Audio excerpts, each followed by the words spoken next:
organizations across Europe, the Middle East, Africa, and beyond, delivering enlightened cultures and financial growth. During this time, I've developed a detailed insight not only into senior corporate leaders and business owners' issues and objectives, but also into how we can use applied psychology with confidence to implement pragmatic, real-world solutions. I was once challenged by a group of directors who formed the operational board of a bank that I was taking through the core New Impetus International program, when with perfect justification they explained that the responsibilities of their senior roles were such that every moment of the working day was packed to the limit with demands on their time. They were less justified in claiming, however, that they had no time to incorporate exercises for managing their own psychology into the daily routine. This book comprehensively exposes the fallacy in such thinking. Managing your own psychology is the key to optimizing your personal effectiveness.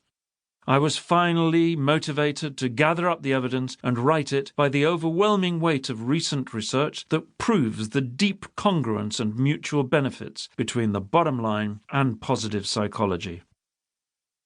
My aim is to provide CEOs and other C-levels, directors and owners of substantial business units who want to make an even bigger mark in the world with the means to do so through a firmly evidenced approach. That said, the ideas and techniques the book contains are equally relevant for people at earlier stages in their corporate careers.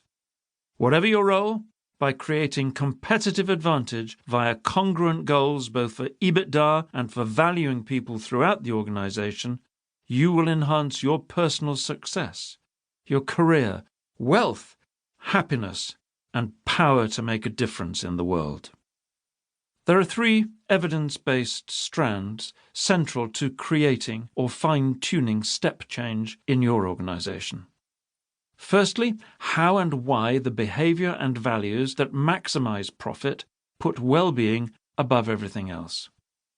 Secondly, how leadership behavior, engagement, and cultural actualities combine to become the 3 inseparable elements of a single ethos.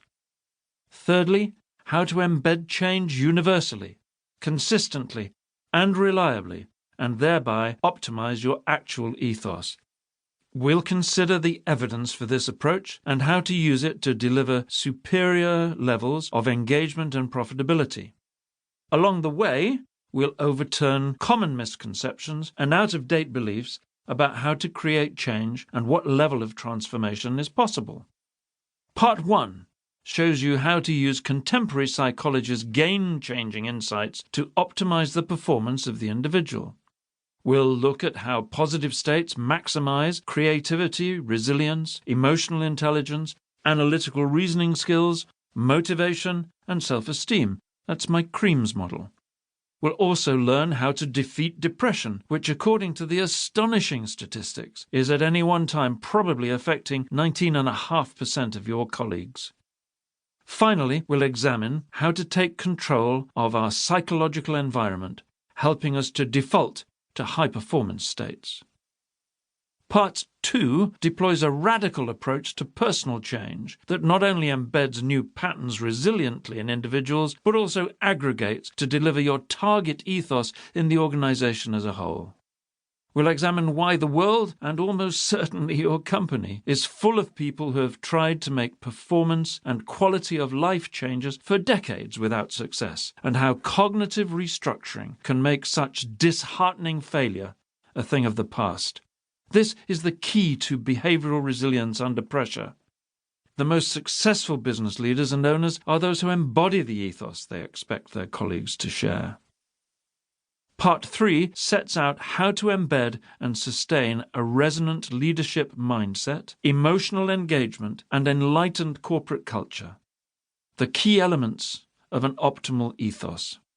We'll consider the practicalities of dealing with the challenges that inevitably come up in the real world. For example, does it matter if one of your reports occasionally falls into an autocratic leadership style, short of resonant leadership? Or what elements of engagement actually make a difference to discretionary effort? We will look at these and other knotty questions and draw on evidence to understand the core factors. We'll also pause.